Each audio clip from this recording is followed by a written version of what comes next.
इसमें हमारे पास real and equal roots given है और हमें k की वैल्यू निकालनी है। जब भी इक्वल रूट्स गिवन होते हैं तो हमें याद रखना है डिस्क्रिमिनेंट जीरो होता है। डिस्क्रिमिनेंट जीरो होने का मतलब कि d की वैल्यू जीरो होती है और डिस्क्रिमिनेंट का formula B square minus 4ac is equal to zero. Rule तो यही लगाना है। b क्या होता है? Coefficient of x। तो यहां ढूंढो, x तो ये रहा, जानबूझ के x यहां दे रखा, नहीं तो x पीछे पड़ा होता तो मुश्किल नहीं होती। हमें कोफिशिएंट ऑफ x लेना है, तो यहां x का कोफिशिएंट क्या होगा?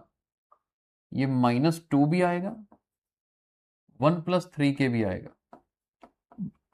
ये सारी b की वैल्यू है। अभी b का स्क्वायर इस तरह से, देन -4 a होता है x स्क्वायर का कोफिशिएंट, वो 1 है तो मैं 1 लिख रहा हूं। और c की वैल्यू 7 × 3 + 2k। ये सब किसके इक्वल होना चाहिए? 0 के इक्वल होना चाहिए। हाँ, इसको अब हम सिंप्लीफाई करते हैं, देखते हैं क्या बनता है। -2 का स्क्वायर करेंगे तो 4 आएगा और ये आएगा 1 + 3k होल स्क्वायर। -4 को 7 से मल्टीप्लाई करेंगे तो -28। जल्दबाजी करो मत, स्टेप बाय स्टेप सारे करो, कोई स्टेप मत छोड़ो, गलती के चांसेस कम हो जाते हैं। यहां पर वैसे ये 4 और ये 28 है ना, तो मैं एक काम जरूर कर रहा हूं, या तो 4 कॉमन निकाल के डिवाइड कर दो, नहीं तो आप सीधा भी ये स्टेप लिख सकते हो, dividing by 4 on both sides. ऐसा करने से क्या होगा? फर्स्ट टर्म को जब 4 से डिवाइड करेंगे तो 4 कैंसिल खत्म हो जाएगा, मेरे पास बचेगा सिर्फ 1 + 3k होल स्क्वायर। इधर 28 भी 4 से डिवाइड करेंगे तो 7 बचेगा। देखो ये कर लेना चाहिए क्योंकि इससे थोड़ी कैलकुलेशन इजी हो जाती है, वैल्यूज छोटी हो जाएंगी। यहां a + b का होल स्क्वायर अब लगाएंगे, क्या लिखेंगे? देखो a square + b square + 2ab। ये a + b का होल स्क्वायर हमने प्रॉपरली लगाया।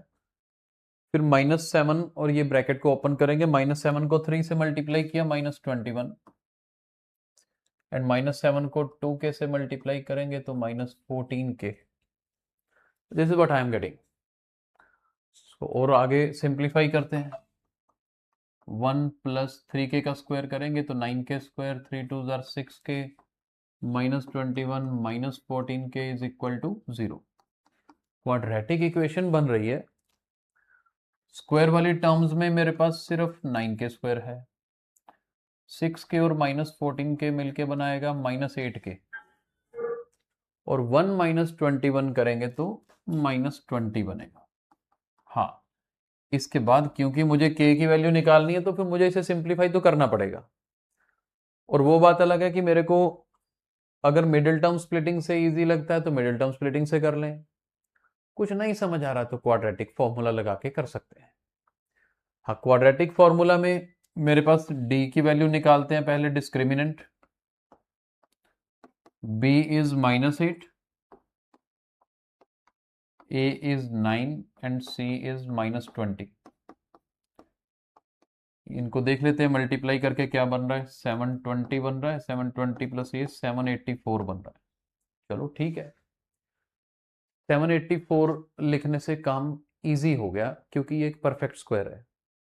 तो एटलीस्ट हमें ये लगता है कि हम क्वेश्चन के नज़दीक आ रहे हैं सॉल्यूशन के। यहाँ इसके बाद स्पेस है तो यहाँ सॉल्व कर रहा हूँ।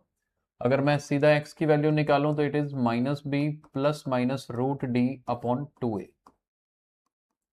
b कितना है? b इज -8, यहाँ 784 divided by 2a, a is 9। चलिए, अब माइनस माइनस प्लस जरूर करना है, ये 8 बनेगा। बताइए 784 का स्क्वायर रूट क्या होता है? जिसको पता है बताइए जल्दी से, शाबाश। और इसका आइडिया लगाना भी आना चाहिए। जैसे 25 का स्क्वायर 625 होता है, राइट।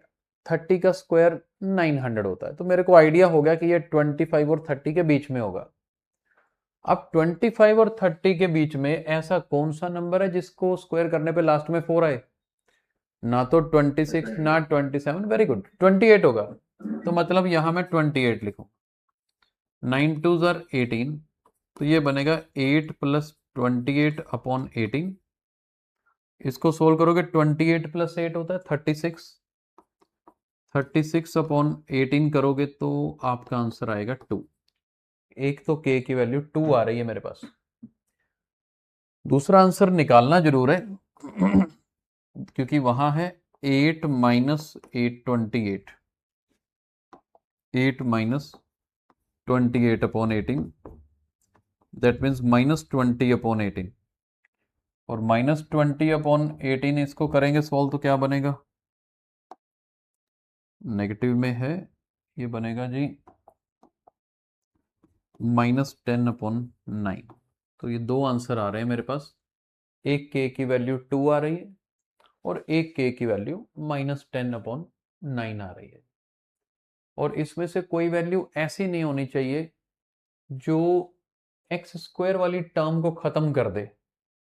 नॉर्मली ऐसे क्वेश्चंस आते हैं कई बार कि आप k की वैल्यू 2 आएंगी तो उनमें से दोनों को सब्स्टिट्यूट करके देखना होता है कि कहीं एक्स स्क्वायर का कोफिशिएंट 0 तो नहीं बन रहा पुट करके, क्योंकि अगर 0 बन रहा हो तो वो एक्स स्क्वायर वाली टर्म ही खत्म हो जाती है, तो वो क्वाड्रेटिक ही नहीं रहती।